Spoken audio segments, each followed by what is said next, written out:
Vamos a orar. Muchas gracias, Dios, esta noche que nos das para estudiar tu palabra. Y te pedimos, Padre, que tú cuides esta enseñanza y también que las personas que han de venir vengan pronto para disfrutar de este estudio. Y alimentanos, Señor, de acuerdo a tu voluntad. Gracias por el clima que tenemos y te rogamos, Señor, que este clima no perjudique a nadie. Si hay alguien que tenga alguna situación difícil por él, pues líbrale, Señor, de los peligros de la calle. Cuida de nosotros y de tu iglesia, en el nombre de Jesús. Amén. Vamos a Apocalipsis capítulo 8. Capítulo 8. Y vamos a leer, voy a leer yo los versículos 1 a 5, ¿no? De Apocalipsis 8. El texto dice: cuando abrió el séptimo sello, se hizo silencio en el cielo como por media hora. Y vi a los 7 ángeles que estaban en pie ante Dios y se les dieron 7 trompetas. Otro ángel vino entonces y se paró ante el altar con un incienso de oro, un incensario de oro, y se le dio mucho incienso para añadirlo a las oraciones de todos los santos sobre el altar de oro que estaba delante del trono. Y de la mano del ángel subió a la presencia de Dios el humo del incienso con las oraciones de los santos. Y el ángel tomó el incensario y lo llenó del fuego del altar y lo arrojó a la tierra, y hubo truenos y voces y relámpagos y un terremoto, ¿no? Muy bien. Nosotros ahora vamos a entrar al tema del último sello, ¿no? Es interesante en este análisis que estamos haciendo de Apocalipsis del paralelismo progresivo, cómo es notorio que va con una especie de progresión ascendente, y aunque se van repitiendo diferentes escenas, llamémosle apocalípticas, estamos hablando de un avance en la revelación que Dios le da a Juan y que entrega a las iglesias de Apocalipsis. Hablando del séptimo sello, notamos algunas cosas importantes que son vitales para el entendimiento de esta y la siguiente visión y todo lo que sigue alrededor.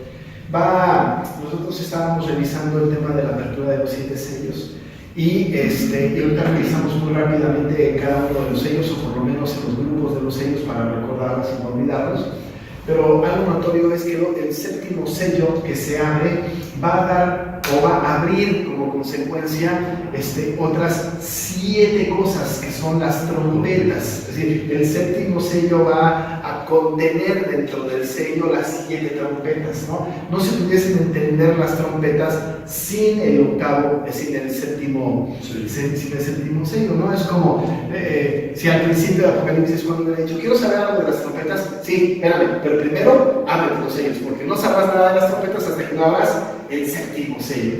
Es como las pruebas, ¿no?, de las películas que dicen, para que puedas casarte con la princesa tienes que lograr todas estas, pasar todas estas pruebas, ¿no?, una por una consecutiva, ¿no?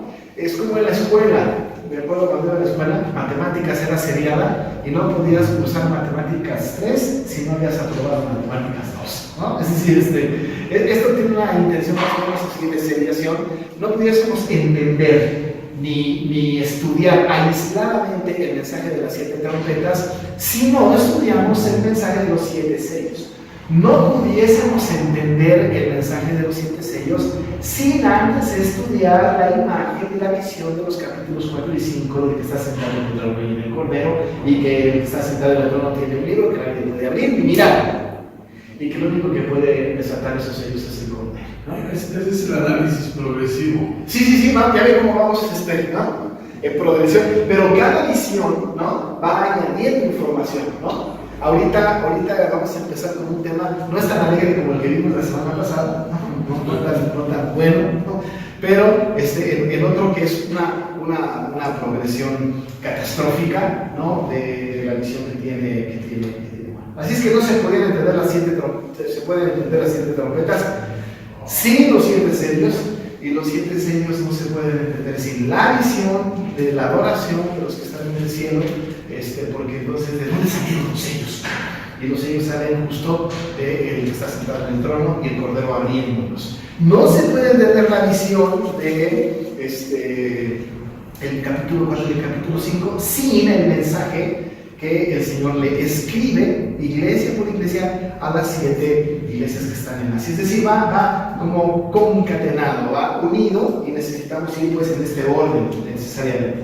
Sí es un riesgo que de repente se predique, se enseñe del Apocalipsis pasajes aislados, porque todo está debidamente ligado, ¿no? No por un capricho literario de Juan, sino porque el Espíritu Santo que inspira a Juan y el Señor mismo, dado de las visiones, hacen que esto tenga una progresión maravillosa, ¿no? Maravillosa. Estamos entonces ante el último de los sellos, que es el séptimo, ¿no? Siempre son siete cosas, ¿no? Pero estamos ante esta visión del último sello, pero quisiera que hiciéramos un esfuerzo de recordar, agrupar los sellos, ¿no? Pudiésemos hablar de que los primeros 4 sellos hablaban de algo particular. ¿Se acuerdan de qué hablaban? De los caballos y sus jinetes, ¿cierto? ¿Se acuerdan, no? Sí. Hablamos de que estos primeros cuatro sellos abiertos, cada uno de estos sellos abiertos por un ángel, estábamos hablando de los caballos y los jinetes. Recordemos un poco, porque recordar es volver a vivir. Vamos a recordar los colores. ¿Y qué significaba? Primero el blanco, ¿no? Leucos, ¿no? Hablamos de esta palabra del blanco, no amigo, otro blanco, ¿no? El caballo es su jinete que salió reciente para vencer, ¿se acuerdan, no? Ese representaba a Cristo, ¿no? Ese representaba a Cristo. Ese es el primer caballo. El segundo, el bermejo rojo, pero bueno, rojo, ¿no? Ese caballo con su jinete representaba la guerra, ¿no? ¿Se acuerdan? El otro, negro, ¿no?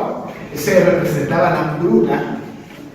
Y el último jinete, representaba que además ese está bastante fácil, porque está ahí escrito que era tenía por nombre muerte, ¿no? Entonces está muy fácil. Tenemos los primeros 4 sellos abiertos por el Cordero. Tenemos que tener la imagen completa, porque no hay nada más lindo que tener el conocimiento pleno, ¿no? Nosotros sabemos, ahora si alguien nos dice algo de los caballos y de los jinetes, que no son 7, son 4, sabemos sus colores, sabemos lo que significa, pero más, sabemos que quien desató los sellos fue Jesús, el Cordero, ¿no? Que era el único digno, porque Juan dice: vi por todos lados y no hay nadie digno, y hasta lloró, ¿no? El de la raíz de David, el león de Judá es el único digno de abrir el sello, ¿no? Y desatar el libro y desatar sus sellos, ¿no? Entonces, el Cordero está abriendo la historia de la humanidad, es el decreto eterno de Dios maravilloso, y está abriendo los sellos. Esos son los primeros 4 sellos. ¿De qué nos habla el quinto? ¿De qué nos habla el quinto sello?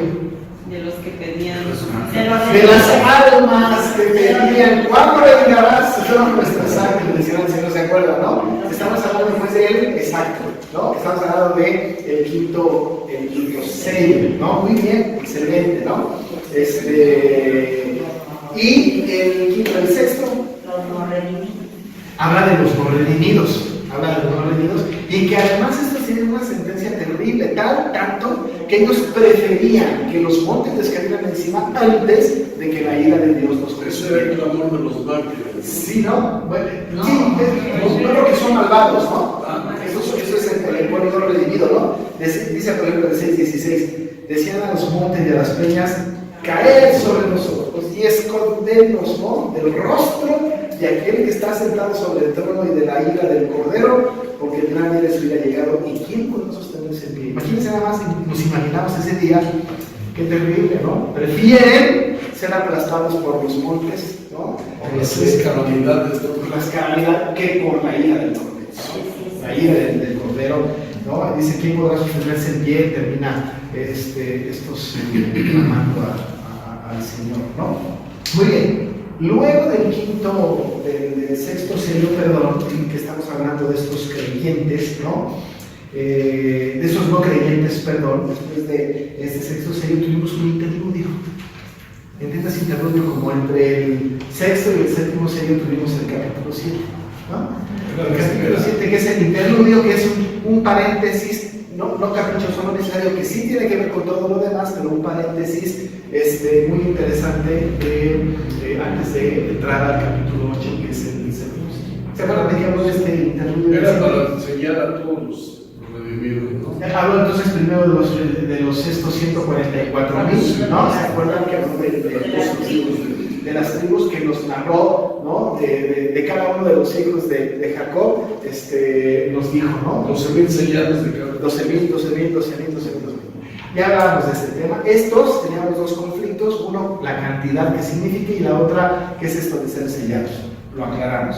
La cantidad 144,000 es el número de todos los redimidos de todas las épocas de la iglesia, desde el Antiguo Testamento y el Nuevo Testamento hasta que Cristo venga. No son 144,000 justos, son un número indeterminado de todos los que representan la iglesia de Cristo. Y concluir, no como los testigos de Jehová que dicen que sí son 144. Son los que estaban alrededor de los tres círculos que El último círculo, toda la multitud alrededor, ¿no? En la visión. Cordero, los ancianos. Exacto. Después de los ancianos y después de todos, sí, están toda la creación, decíamos, en este círculo concéntrico, bueno, afuera, ¿no? Y también sacamos el tema de los sellados. Dijimos que el sello que tiene esos en sus frentes, que está explícito en este texto, no es el 777 para ir en contra del 666, que es de la bestia, sino que el capítulo 14, versículo 1 de Apocalipsis nos aclaró que lo que tiene sellado es el nombre del Padre y de su Hijo, del Cordero, ¿no? Que tenemos inscrito en nuestra mente el nombre de Dios. Y no es necesariamente así como que a ver si lo dice, ¿no? Sino es un tema espiritual. Fuimos sellados, como Pablo le dijo a los Efesios, fuimos sellados por el Espíritu Santo, y no es un sello visible, es un sello espiritual que está reconocido por Dios, que es el que nos interesa que lo reconozca. Somos sellados. Él nos da a nosotros y a Cristo, ¿no? Porque tenemos el sello de Cristo, porque fuimos justificados por Él. Bueno, entonces estos eran el tema del capítulo 7 y de estos versículos. Luego vimos esta gente que estaba vestida con vestiduras blancas, ¿no? Decíamos la vez antepasada de los 144,000 que no es literal el número, y el versículo 9 como que alumbró cuántos eran estos 144,000, porque decía, después de esto miré, y aquí una gran multitud, la cual nadie podía contar, de todas las naciones y tribus y pueblos y lenguas, que estaban delante del trono y en la presencia del Cordero, vestidos de ropas blancas y con palmas en la mano, que nos recordó la pureza y la entrada triunfal del Señor. Que entraron con palmas. El anciano que le pregunta a Juan, ¿pertenece la salvación a Dios? Sí. Que quiénes eran estos vestidos de blanco. Sí, exacto. Y Juan le dice, pues, a mí, pero tú eres el que debes de saberlo, ¿no? Y ya le da respuesta, ¿no? Este texto nos habla de una situación alentadora, hermosa, para nosotros, que es que en el cielo no habrá hambre ni sed, el sol no caerá más sobre nosotros, no habrá calor alguno, porque el Cordero está en medio del trono, nos pastoreará y nos guiará a fuentes de aguas de vida, y luego dice que Dios se enjugará toda lágrima de los ojos. Precioso terminó el texto, esperanzador, alentador, precioso, ¿no? Aquí le da esta enseñanza, ¿no? Bueno, pues después de esta escena preciosa, de este interludio, tenemos que ligar el sexto con el séptimo, ¿no? El interludio está precioso y es necesario para el texto, pero tenemos que ligar el final del sexto con el principio del séptimo. Si recordamos, el final del sexto tiene que ver con una calamidad que va a caer sobre aquellos que no son regenerados, y que dice, preferimos que nos caigan las montañas antes de que la ira del Cordero venga sobre nosotros. Luego entonces entra en escena el séptimo sello. El séptimo sello tiene una cosa muy importante, que es el inicio de la apertura, ¿no? O la introducción de la apertura, o de la interpretación de estas famosas trompetas. trompetas, ¿no? Esas somos. Ya lo vimos ahí en el versículo 2, que Juan dice que vio a los 7 ángeles que estaban en pie ante Dios y se les dieron 7 trompetas, ¿no? El séptimo sello trae como contenido las 7 trompetas. Ahora bien, el asunto es que las 7 trompetas anuncian juicio devastador, ¿no? No va a ser lindo el mensaje.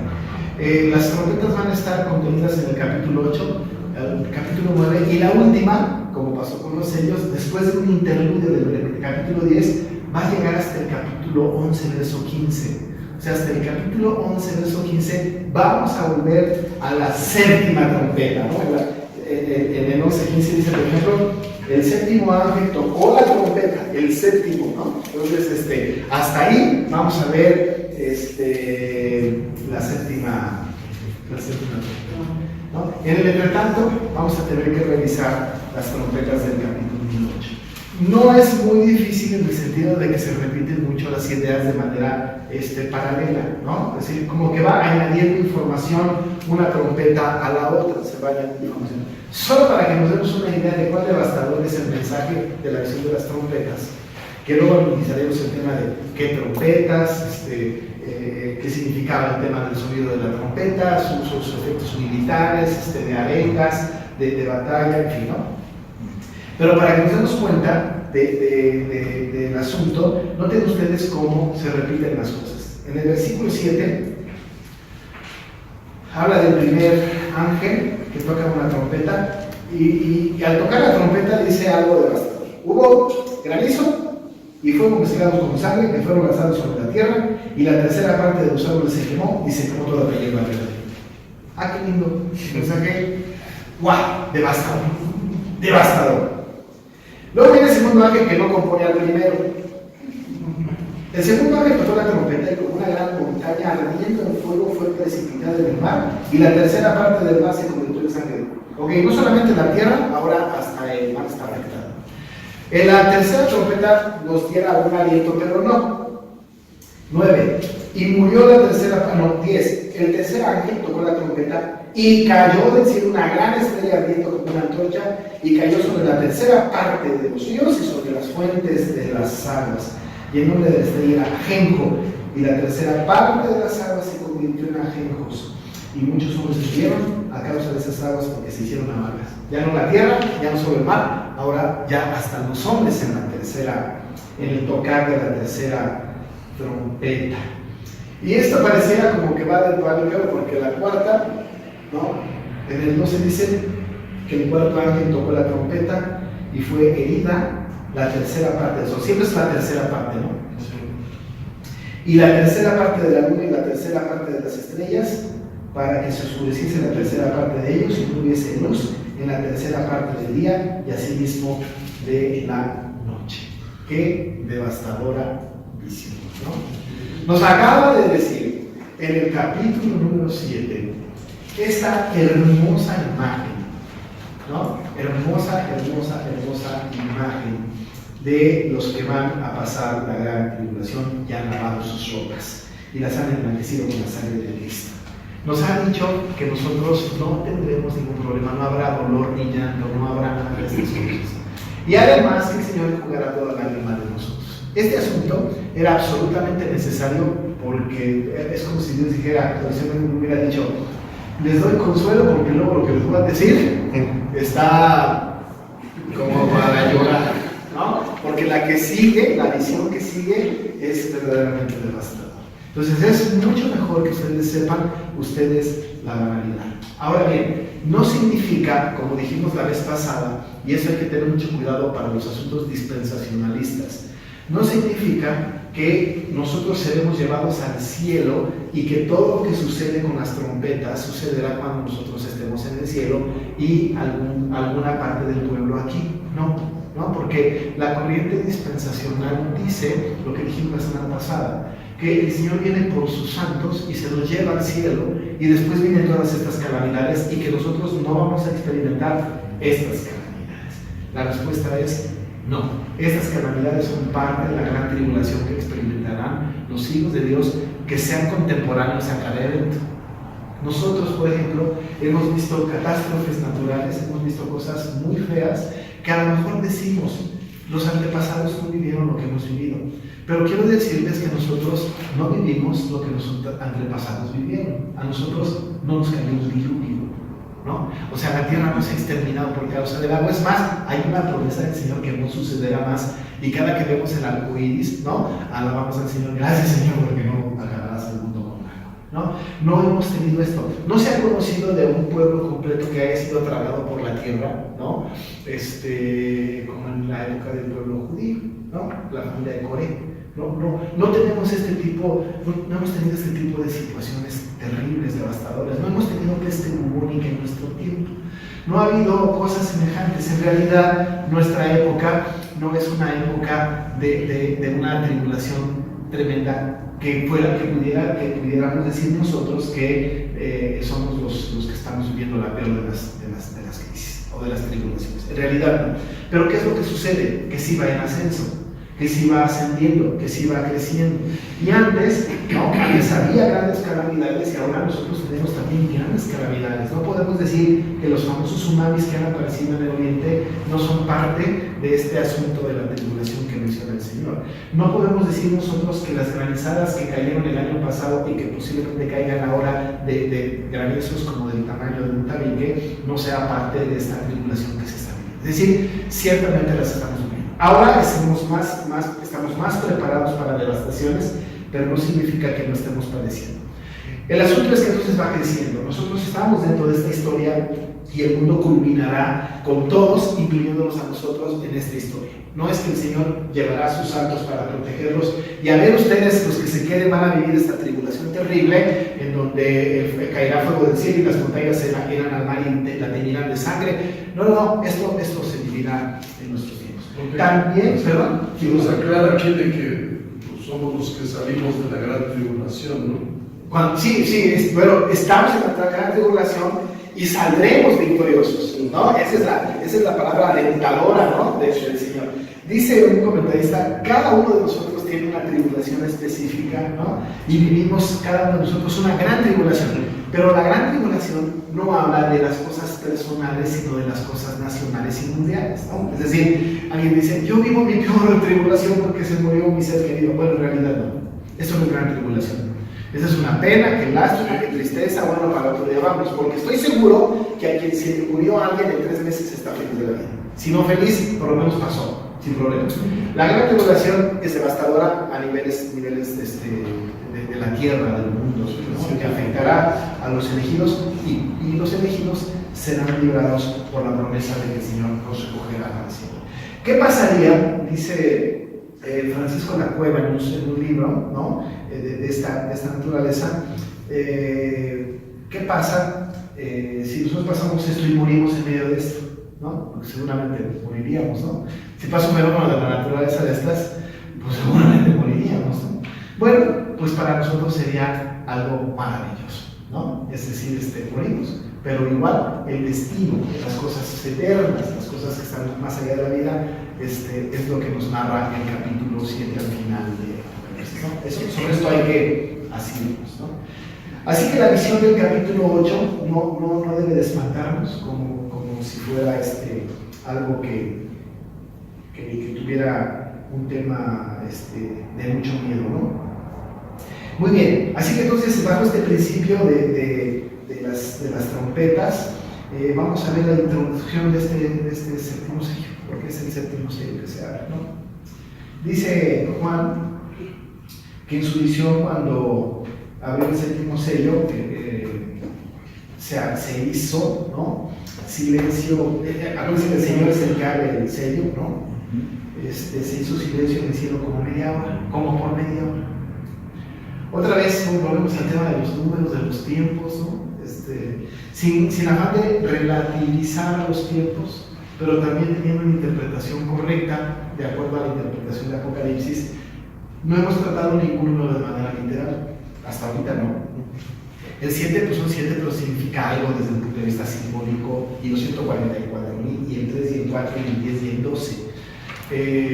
no han sido tomados de manera literal. También no podemos tomar de manera literal la media hora como si fueran 30 minutos, ¿no? Es decir, cuando hablamos aquí de que se hizo silencio en el cielo como por media hora, no tenemos que pensar que es media hora, ¿no? Así tal cual nosotros la conocemos, ¿no? También tenemos que recordar que la manera que nosotros tenemos la lectura de la Biblia en español, tenemos un concepto del tiempo un poquito diferente al concepto del tiempo que había en aquella época, ¿no? En aquella época. Pero Juan está haciendo una referencia de un tiempo no determinado, sin embargo, de un tiempo necesario. Si las horas duraban 60 minutos como han durado siempre, ¿no? La mitad de la hora es 30 minutos, ¿no? Estamos hablando pues de un periodo intermedio, de un periodo definido, específico, pero intermedio. No es un tema de media hora, así como que el silencio en el cielo se hizo así como que ya pasaron 30 minutos. No, es un tiempo específico y definido. ¿Qué significará el asunto o qué nos dirá a nosotros que se hizo silencio en el cielo como por media hora? Tenemos otra vez que ligar, ¿no?, el contexto. Hablamos acerca de este último texto que nos dice acerca de la esperanzadora, ¿no?, estancia con el Señor, de que no habrá ni dolor, ni llanto, etcétera, etcétera, y que el Señor jugará las lágrimas de los ojos de ellos, ¿no? Normalmente cuando hay un silencio de esta naturaleza, es un silencio en donde se experimenta la presencia soberana del Señor, ¿no? Los silencios son como de esta categoría, ¿no? Que es así como que había un autor que dice que Dios habla más en el silencio que en el ruido, ¿no? ¿Se acuerdan del pasaje de Habacuc 2:20? A ver quién lo busca.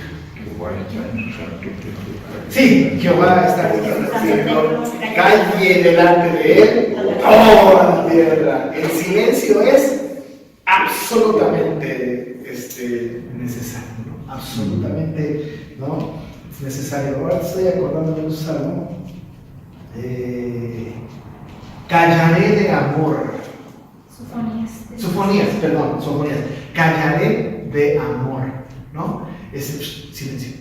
Porque en el silencio hay una manifestación particular de Dios hacia su pueblo, ¿no? Este principio lo aplica mucho la liturgia de la Iglesia Reformada, por ejemplo en la Santa Cena, cuando se hace la oración de confesión, ¿no? Yo hago mucho énfasis, lo hice, me acuerdo, en Príncipe de Paz, porque en todas las iglesias en realidad no es un pecado, pero es interesante notarlo, ¿no?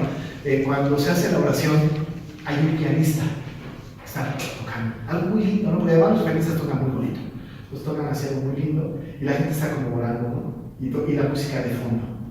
En realidad no hay silencio, hay música de fondo. Y cuando la música de fondo es un canto que todo el mundo se conoce, en lugar de estar orando, están tarareando el canto que está tocando el pianista.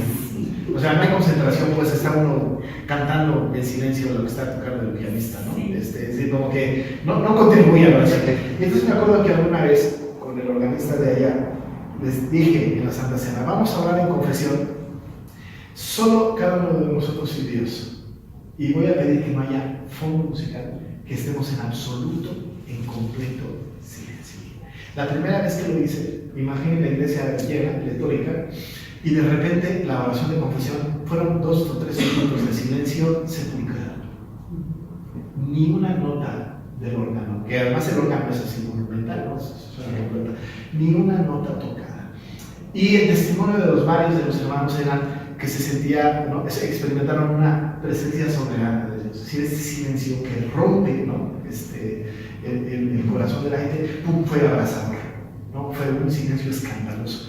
Luego ya se hizo hábito y fue muy hermoso. Aquí también lo hacemos en la Santa Cena, le digo al pianista, no me toques absolutamente ni una nota, ¿no? Porque el silencio tiene esta característica.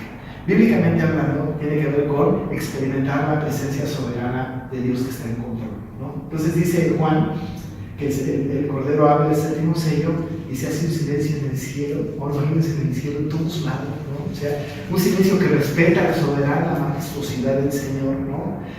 Como por media hora. Con un tiempo definido, un tiempo específico, pero hay un silencio abrazador, ¿no? Un silencio maravilloso. Y dice, después en el verso 2, diría a los 7 ángeles, ¿no? Dice la palabra que vio a los siete ángeles que estaban en pie ante Dios y se les dieron 7 trompetas. ¿De dónde salieron esos 7 ángeles? ¿Dónde? ¿No? Pues eso sería una especulación, ¿no? Digo, 7 de la totalidad del número perfecto. sí, tiene que ver con 7 números perfectos, etcétera. Pero ciertamente, ¿no? Ciertamente, como las 7 trompetas, como los 7 sellos, como los 7 espíritus. Pero como que cuando nos va diciendo 7, como que nos da una definición, o no una definición, sino nos dice que, ¿no? 7 espíritus, 7 trompetas, 7 sellos, 7, ¿no? Incluso ha agrupado características de Dios por 7, ¿no? Adjetivos por 7. Y ahorita otra vez el 7, pero ahora nos mete ángeles. ¿De dónde salieron? La respuesta más teológica que siempre digo es: no tengo la menor idea. Y en realidad nadie tiene la menor idea. Lo que sí es que de repente Juan vio, ¿no? Tiene una visión de 7 ángeles, ¿no? Dice, vi a los 7 ángeles que estaban en pie. Entonces había 7 ángeles en pie. Tenemos que recordar un poco la escena, ¿no? Porque además dice el texto que estaban en pie ante Dios.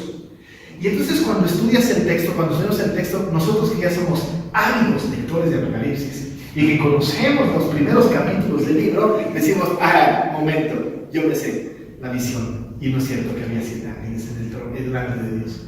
Lo único que había delante de Dios, lo que estaba delante de Dios era, ¿no? ¿Se acuerdan ustedes? El trono que está sentado en el trono, el cordero como inmolado, ¿no? Los 4 seres vivientes, ¿no? Los ancianos. En cada polo, viendo hacia afuera con sus alas, luego los 24 ancianos con 24 tronos, luego alrededor de ellos una multitud de millones de personas y luego toda la creación. ¿No? Decía uno, y ahora, ¿de dónde han salido los 7? Los del sello. Pero bueno, Juan está participando en su visión y es posible que hasta este momento él se percate que hay 7 ángeles. La otra es, ¿quiénes son estos ángeles? Es decir, nosotros tenemos en la Biblia, y lo hemos mencionado en el pasado, ¿no? Que solamente tenemos 2 ángeles plenamente identificados, Miguel y Gabriel, ¿no? Así, nombrados pues en la Biblia. Sin embargo, el mundo, ¿no? La tradición del mundo nos avienta otros, ¿no? Y en la lección están ahí algunos, ¿no? Uriel, Rafael, Raguel, Sariel y Remiel. ¿Quién sabe dónde salieron esos nombres? Seguramente también en el libro de Tobías, por ejemplo, hay nombres de algunos ángeles, ¿no? Como Rafael, que es mencionado, que es muy socorrido, es el más conocido de los que estoy mencionándoles en el mundo común. Cada uno de estos hoy día existen, o no existen, pero hay su adoración, hay su imagen, hay su característica particular en el tema de idolátrico, pagano, hereje de la angelología. Todavía hay una adoración a los ángeles que son estos, ¿no? La característica de estos ángeles, especialmente los que se mencionan en la Biblia, pero de todos los demás, es que terminan con él, ¿no? Entonces es algo muy chistoso. Uno dice, ¿por qué todos con él? Miguel, Gabriel, Rafael, ¿no? Uriel, Raguel, Sariel, Samiel, ¿por qué con él?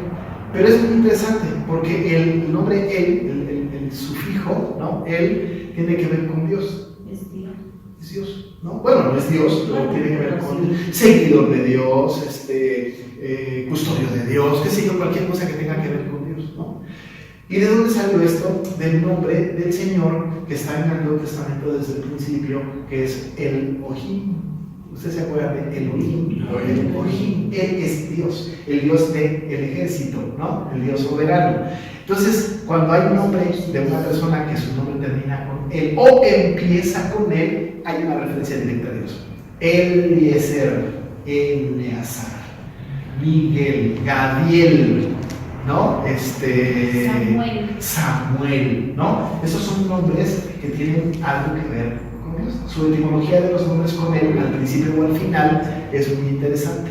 No todos, pero los que tienen cierta etimología tienen esta intención. Bueno, pues ahí están los 7, pero estos no son estos no son, o sea, no tenemos que pensar en que estos son estos famosos ángeles, ¿no? que están en esta visión, ¿no? Él ve 7 ángeles, nada más conocemos, insisto, a Miguel y a Gabriel, ¿no? Más nada, no hay otros, ¿no? Pero estos estaban en pie ante Dios, ¿no?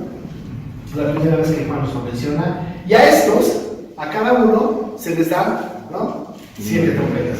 A diferencia de los sellos, no hay aquí una visión de Juan que diga algo como: es que miré la tierra y en el cielo, en la tierra y debajo de la tierra no hay ninguno digno de tocar las trompetas. Eso solamente con los sellos.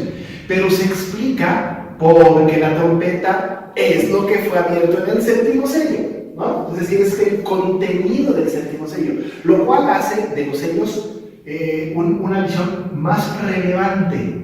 No quiero jerarquizar la revelación, pero por supuesto que es más relevante porque no fueron las trompetas y como producto de las trompetas los sellos, sino que fueron los sellos y como producto del último sello las trompetas, ¿no? Entonces, evidentemente ahí el Cordero no participa, el Cordero no toca las trompetas, el Cordero no está en esta necesidad de ser el que emita sonidos por la trompeta. Los que sí son los 7 ángeles. A cada uno, pum, pum, pum, pum, se le da una trompeta. Tenemos que quitar de la visión lo que algunos piensan que son trompetas distintas. Incluso dice, bueno, uno chistoso que no es cristiano, ¿no? Pero busca hacernos reír en sus interpretaciones, que era una orquesta de metales, ¿no? Entonces era saxofón, trompeta, flauta dulce, trombón, qué sé yo, ¿no? Entonces, yo no sé si alguna vez ustedes han ido a algún concierto de metales, ¿no? Donde solamente hay de viento, pues los metales son estos, ¿no? En el mundo de la música clásica, es precioso. Un concierto de metales es verdaderamente hermoso escucharlo, ¿no? De verdad, hay piezas específicas, ¿no? Que se tocan solo con los instrumentos metales, no fueron escritas para eso. Bueno, pero no, eran trompetas. O sea, no son diferentes metales, porque en la antigüedad, si había que mencionar un metal específico o un instrumento de viento diferente, era mencionado. Trompeta es trompeta. Además, lo vamos a ver la próxima semana, el asunto de la trompeta tiene una particular manera de verlo desde el punto de vista bíblico, ¿no? Nosotros tenemos que recordar que el Señor va a venir con voz de mando y con trompeta de Dios, ¿no? Parece que el instrumento de viento preferido del Señor es la trompeta. Parece ser que el instrumento preferido de cuerdas es el arpa, ¿no?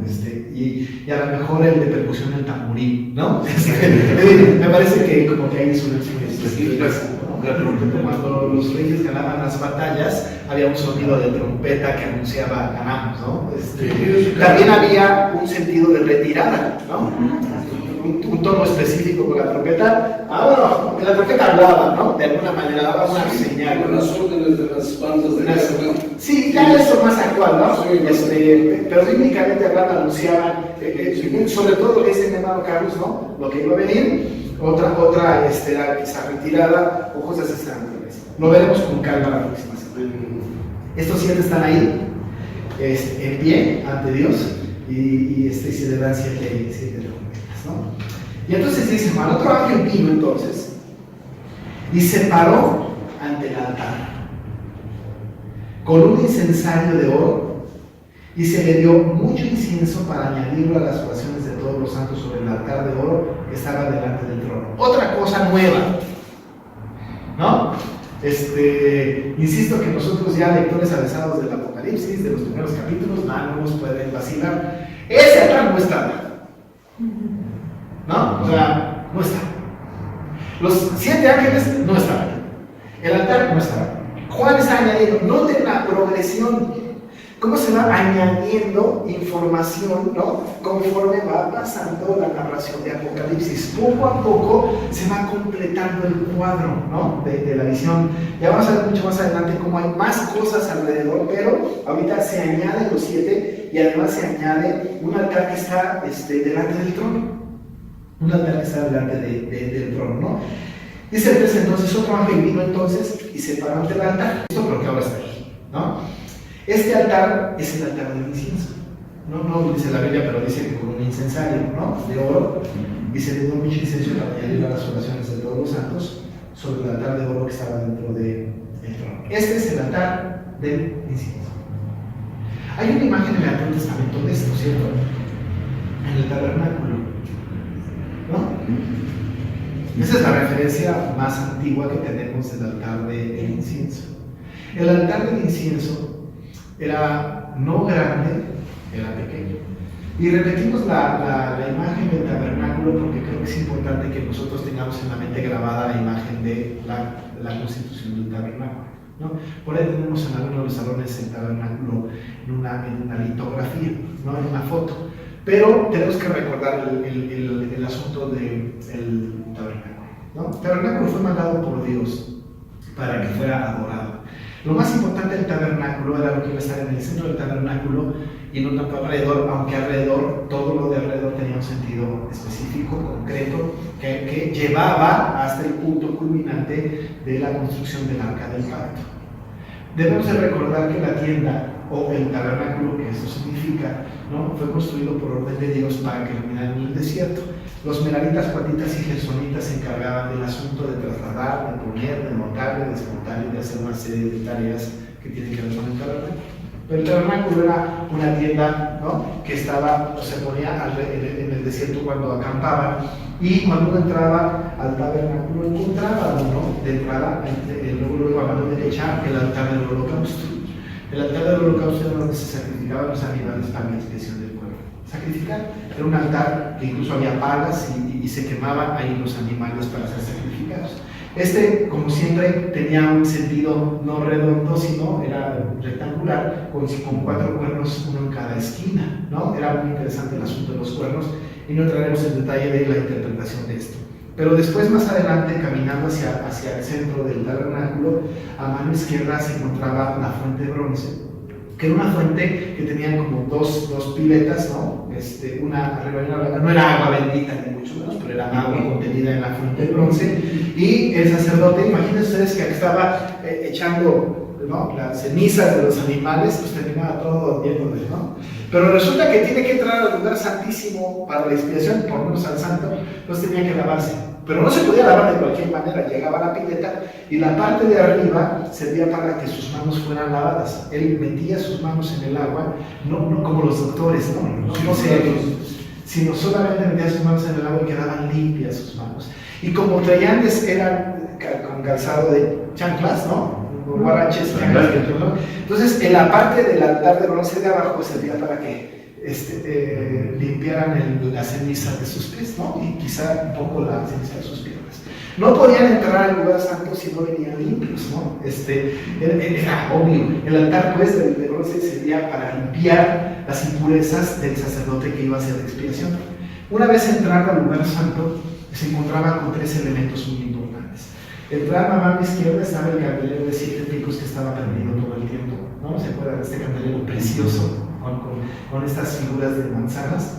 Frente al candelero de 7 picos, del otro lado, justo aquí, ¿no? Estaba la mesa del pan de la proposición, ¿no? Es una mesa preciosa, todo tallado en oro, todo labrado de oro.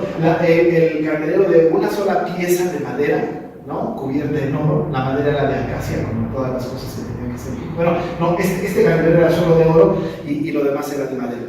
Estaba el pan de la proposición, la mesa del pan de la proposición, todos sus elementos, todos sus utensilios. Ahí había libación también, se derramaba leche o agua sobre la ofrenda. Y luego, enfrente estaba el velo, ¿no? De querubines preciosos.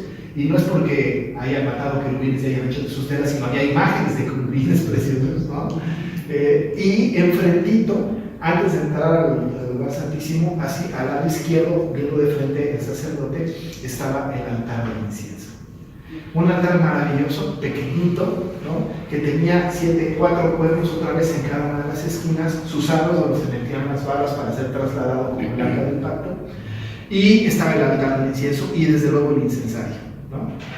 El altar del incienso era una cosa muy importante porque el sacerdote, Aarón específicamente, que todos los días, día y noche, hacía expiación, había orado por el pueblo, una vez al año entraba al lugar santísimo.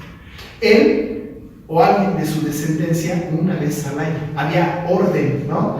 Había sumos sacerdotes que solamente una vez en su vida entrarían al lugar santísimo. Qué privilegio, ¿no? Pero bueno, a Aarón le tocaba cada una vez al año. Él entraba al velo, él entraba al lugar santísimo una vez al año, después de una serie de rituales, completamente limpio, habiendo expiado los pecados del pueblo, entraba al lugar santísimo y ahí estaba lo mero, el arca del pacto, ¿no? De madera de acacia cubierta de oro, con sus varas de madera de acacia cubierta de oro, la tapa del propiciatorio y los querubines encontrándose sus alas, ¿no? Y viendo hacia el propiciatorio. Acuérdense que los querubines son vigilantes, ¿no? Están cuidando, viendo todo el día que no pasa nada. Y dentro del arca, la vara de Aarón que resplandecía, una porción del maná del desierto y las tablas de la ley. Solo eso, ¿no? Pues era suficiente, ¿no? Y ahí estaba, y el sumo sacerdote entraba una vez al año. Pero bueno, en el velo está el altar del incienso. Y el altar del incienso tenía una tarea específica, incluso estaba condenado a muerte si se ofrecía incienso extraño, ¿no? Incienso extraño era, te vas a morir. Y pasó, ¿no? Y pasó. Pero era el incienso el que se ofrecía. Recordamos esto que lo he platicado varias veces. Llegaba el sacerdote con el incensario que era columpiado, y la razón por qué era columpiado era para que el viento le diera, ¿no? ¿Saben ustedes que tienen una nave? Sopla para que se prenda, ¿no? Bueno, si lo mueves, pues está recibiendo viento y está encendido. Se le ponía un incienso debidamente autorizado por Dios en el incensario, ¿no? Y expiaba, ¿no? Y lo que yo decía y contaba, lo que se nos cuenta Flavio Josefo, ¿no? Es por sacar los árboles, por sacar por la. Y además despide un aroma delicioso, y no solo eso, sino que despide el humo, ¿no? Al cielo, y los que estaban afuera decían, ahí va mi oración, ¿no? Por eso insisto que hoy decimos, no Señor, recibe nuestra oración con olor fragante, ¿no? Porque tiene una imagen de este famoso incensario. En el mismo incensario había libación y había sacrificio, o no sacrificio, pero había oración por los santos, por el pueblo cada año. Bueno, con esta imagen veterotestamentaria viene a nuestra mente esa imagen para que veamos esta visión. No se puede entender esta visión sin esa imagen, ¿no? Sin esa imagen. Así que dice que el ángel, otro, ¿quién sabe quién? Gabriel, Miguel, no sé. Si la Biblia no dice quién, pues no es alguien en particular. Hay algunos que dicen que es Jesús. Hay algunos que dicen que es el Cordero, es Jesús, pero si la Biblia no lo dice, no podemos interpretarlo así. Vino, se para ante el altar, imagínenselo. Algunos dicen que es Jesús porque ustedes recordarán que el autor de Hebreos lo identifica a Jesús no como sacerdote solo, sino como sumo sacerdote. Pero no solo como sumo sacerdote, sino como gran sumo sacerdote, o sea, el grado mayor que nadie puede tener. Por eso dicen es Jesús, ¿no? Porque está como gran sumo sacerdote. No lo dice el texto y sería especular demasiado. No lo dice, tampoco lo niega, pero nosotros somos del principio revelatorio y si no lo dice, no lo dice, ¿no? Bueno, se pone ante el altar y con un incensario de oro como el que ya vimos, y se le dio mucho incienso para añadirlo a las oraciones de todos los santos. Sobre el altar de oro estaba delante del trono, ¿no? Casi pudiésemos ver que el trono es justo el arca del pacto, ¿no? O lo que significaba el arca de la presencia misma del Todopoderoso. Arca que nadie ni siquiera podía tocar, porque el que la tocara se moría sin hay que preguntarle a Usa, ¿no? La tocó para evitar que el arca se cayera y el Señor se lo echó en ese momento, ¿no? Es decir, era así, ¿no? De importante. Entonces estaba ahí el ángel añadiendo incienso, un montón de incienso sobre el altar para que se consumiera por las oraciones de todos los santos. Miren que hay una cosa muy importante en el asunto. Es una cosa teológica muy linda que vale la pena conocer. Las oraciones nuestras o las oraciones del pueblo de Dios son oraciones imperfectas, ¿no? Imperfectas, desatinadas, que como dice la Biblia, busca las pasiones nuestras, ¿no? No pedimos como conviene, ¿no?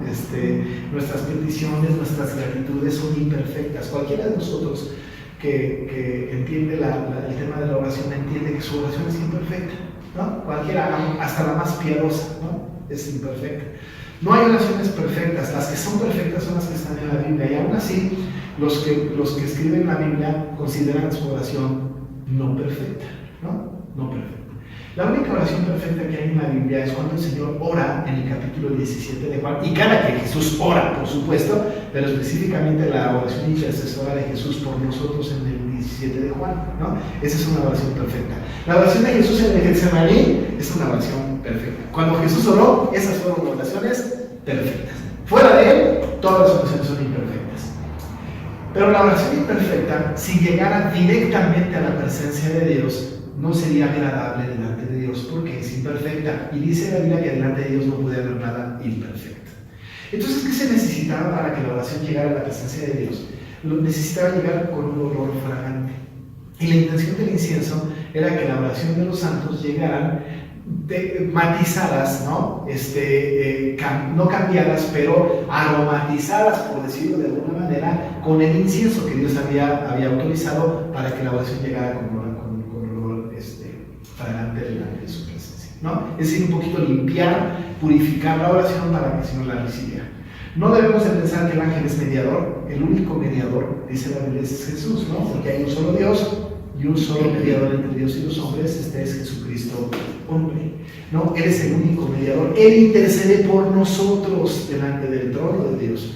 Él lleva nuestra oración. Nosotros nos equivocamos cuando decimos que la oración nuestra llega directamente a Dios. Ya se rasgó el velo, ya tenemos entrada al Señor. Mi oración llega directito al Señor. No, y ojalá y que no, porque si llegara, Dios diría que oración tan terrible, imperfecta. No, por supuesto que no. Tenemos al Espíritu Santo que con gemidos indecibles intercede por nosotros, y nuestro mediador que es Jesús, ¿no? Ya no necesitamos incienso, ¿no? Ya no hay necesidad de hacer libaciones, no hay necesidad de hacer incienso, ¿no? Que el pastor ahí en la iglesia en la oración de intercesión esté y por Gloria, y por Carlos, y por Azalín, y por Juan. Ya no. ¿Por qué no? Porque tenemos a Jesucristo que es el mediador del nuevo pacto. Tenemos a Cristo que ya hizo eso, ¿no? Ya murió en la cruz por nosotros. Pero la oración es imperfecta, y lo que hace el incienso era que llegara a la presencia de Dios. No era como engañar a Dios, ¿no? Así como que vamos a echar incienso para que Dios no se dé cuenta de lo hipócrita de nuestra oración. Él sabe todas las cosas, pero había establecido ese método, esa manera, para que fuera fragante la oración de los santos, ¿no? Bueno, pues entonces este ángel está delante del trono y el altar delante del trono, ¿no? Ahora ya añadimos los 7 ángeles y el altar del incienso, ¿no? Y de la mano, versículo 4 del ángel, subió a la presencia de Dios el humo, ¿no? Ya decíamos esto, el humo del incienso con las oraciones. Qué hermosa imagen de que llega delante del Señor nuestras oraciones por medio de este humo incensario, ¿no? Que por cierto, hoy día estaba yo leyendo, ¿no? Que hay cerca de 300 y tantos aromas diferentes de incienso, y quizás ya haya más, ¿no? O sea que hay inciensos como de todo, ¿no? Ahora va a una tienda de estas, ¿no? No sé qué tipo de tiendas son, pero puede uno encontrar así paquetitos de varitas de incienso de todos los sabores, ¿no? ¿Los olores? Y de todos los olores, ¿no? Bueno, pero luego los olores dan como sabores, ¿no? Huele a manzana, o sea, si nunca probaste una manzana, no sabes así. Pero, y hay gente que pone en su coche, en su casa, se lleva uno a la casa de alguien y está así, ¿no? Ya no tiene ningún sentido, ¿eh? No espiritual. Se ha matizado ahora como más místico, más de sectas, ¿no? El otro incienso es como una piedra.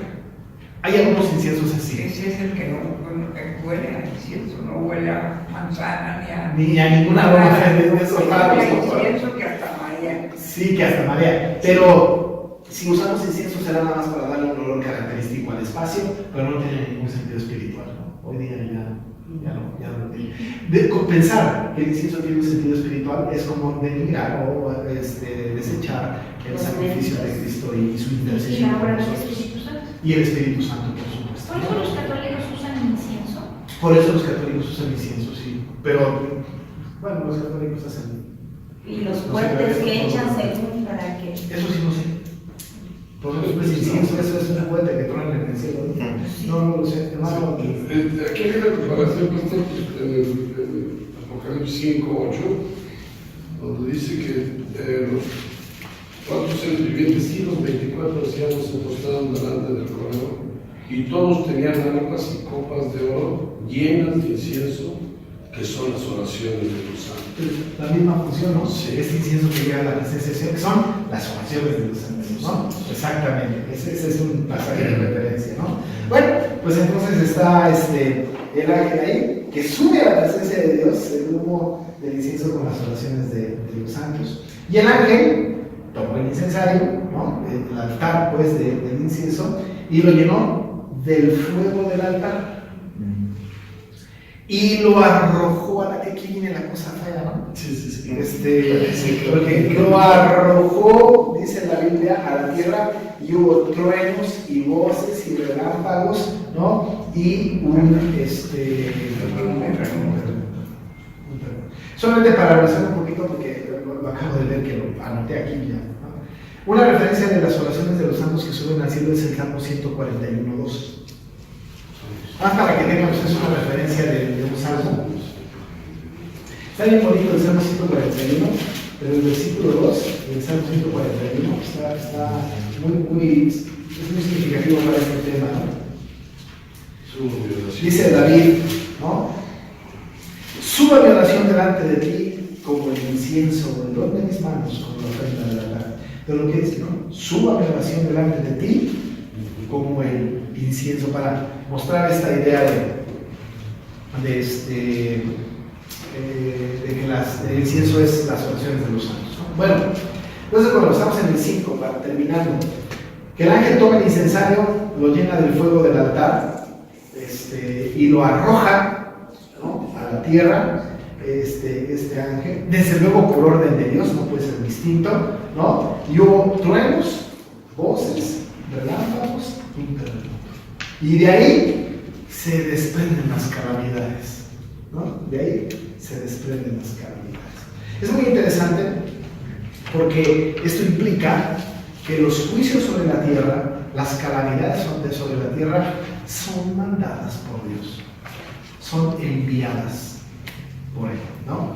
Es clarísimo. No podemos nosotros tratar de defender el honor de Dios, ¿no? No podemos decir, no, Dios no haría semejante cosa porque Él es paz, Él es amor, Él es armonía, Él es contrario a las calamidades, ¿no? Esto no puede venir de Dios. Bueno, vienen de parte de Dios, ¿no? Vienen completamente de parte de Dios. De hecho, podemos nosotros ver, ¿no?, en Lucas 12:49 cómo eso se hace una realidad en la expresión de Jesús, ¿no? Y vamos a ver en Lucas 12:49.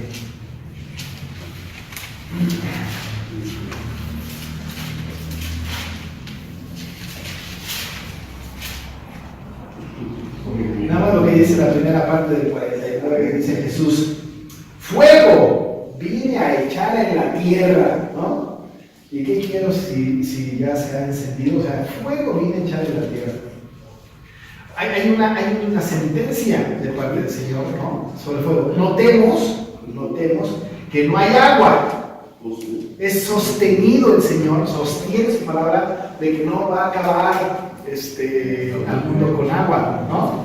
Queda clarísimo, pero fuego sí, ardiente, consumidor. No solo fuego, sino es provocado, es mandado por el Señor, porque el Señor dice que se arrojara sobre la tierra truenos, voces, relámpagos, ¿no?, y terremotos. O sea, el Señor echa sobre la tierra estas calamidades. Estas calamidades las vamos a ver en el detalle del sonido de cada trompeta, como ya lo vimos al principio, ¿no?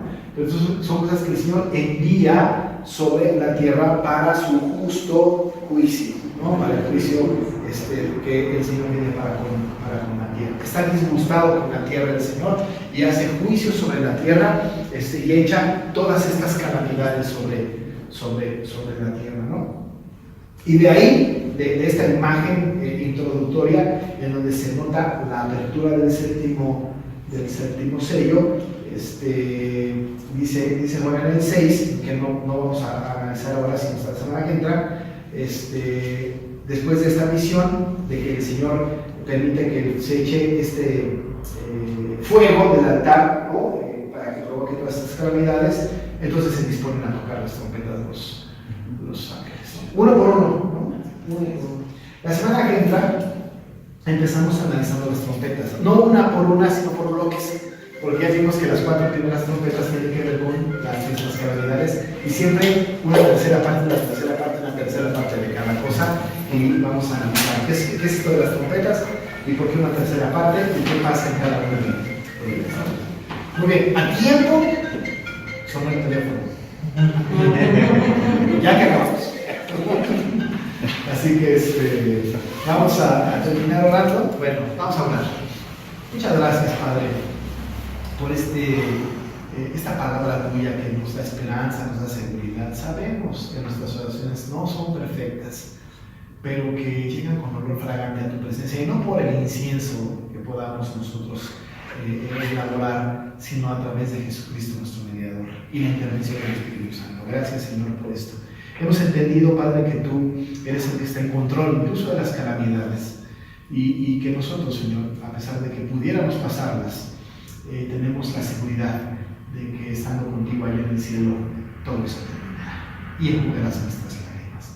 Bendícenos, Señor, y danos la certeza de tu presencia, y que busquemos las cosas no temporales, sino las eternas, y que nosotros seamos conscientes de tu presencia permanente en nuestra vida. Oramos en el nombre de Jesús. Amén. Amén.